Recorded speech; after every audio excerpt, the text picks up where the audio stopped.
Welcome, flip clock fans. We're looking at the Panasonic RC-1122. We're going to talk about disassembly of this clock. It's not something to be afraid of if you have a clock like this and it's fairly dirty, especially if your lens is dirty, your front piece there.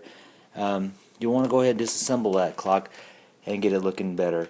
Now, as with most of the Panasonic clocks, the knobs have to be removed before you can disassemble the clock, and they pull straight out. Just straight out like so.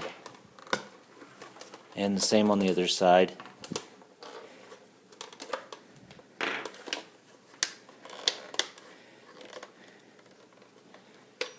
Like so. This particular clock, we have two sets of screws on the back and on the underside where the front piece is. We'll just go ahead and take these off first. The screws, every screw on here has its own little washer, so you want to try to preserve that when you get that out. Every screw will have its washer, so we'll get that. Now the good thing about these clocks is, unlike some of the more famous flip clocks, the Panasonic Back to the Future clock, the 6015, and the 6025, the Groundhog Day clock, the plastics aren't as brittle, and so you don't have to be as afraid of undoing these. So when you get to this point, you just take off that screw. You just have to kind of lift up here, just like so.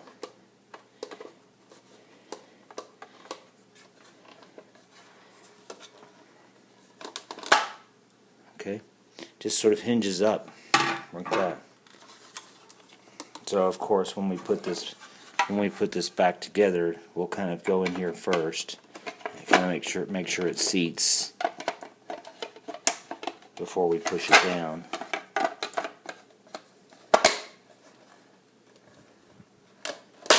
Like so. So we won't do a full reassembly video, but just take your time when you're getting that back in there. You should never have to force anything. So when you have your lens out, you see that you'd be able to easily wash this with soap and water to get that looking good.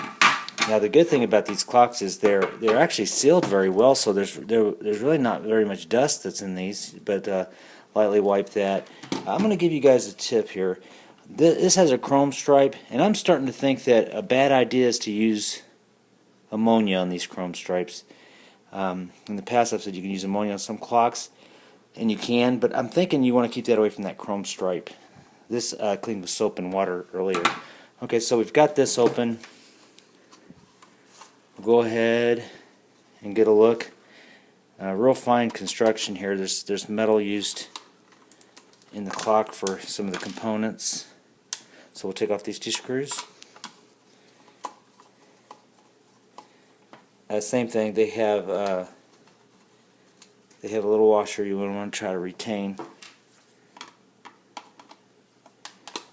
I found that some of the older clocks, they're really big on washers, and you'll notice when you get into the later clocks, what I'm calling the famous clocks, they don't do that. They kind of simplified their process, and I'm sure that was for mass production, saving costs and all that stuff. So there's one last screw, and if you start taking it apart, you might get a little flustered, but it's right underneath this felt strip. Now what I try to do when I'm messing with clocks is just take your time, be careful. There's no sense in tearing something up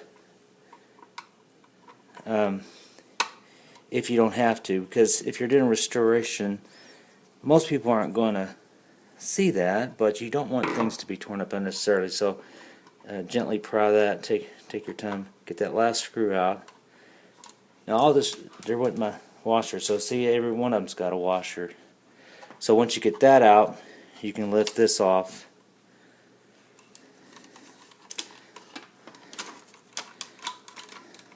Okay, so I'm starting on this end, you saw by the tuner side, because on the clock side, that wants to catch right there. So I lift it up from the tuner side. So guess what? You'd be doing the opposite to get it back together. There's additional disassembly you can do here. got our nice 2.5-inch speaker that's located on the back, which I think is strange. These buttons can come off, removing these 2 screws with washers. That whole thing, you can take that and bring that component out without disconnecting all your wires. Why you'd need to do that is if you wanted to clean the contact points, if you were having trouble. So you disconnect there, and it does work out. Take your time. There's your volume, and so there is your volume thing that you might need to do. Some contact cleaning there if your volume is kind of scratchy. Okay, we won't go any further. You just take your time, get these things down. It's really compact in here. You can see they use the string tuner, which are a devil to get back together if you ever take it down that far. It's interesting, the motor is actually back behind here. So it's a solid clock, good quality. It uses metal in the components instead of plastic like the later clocks. Lots of metal. So this thing's built to last. Alright, well, if you take your clock apart, take your time, have fun.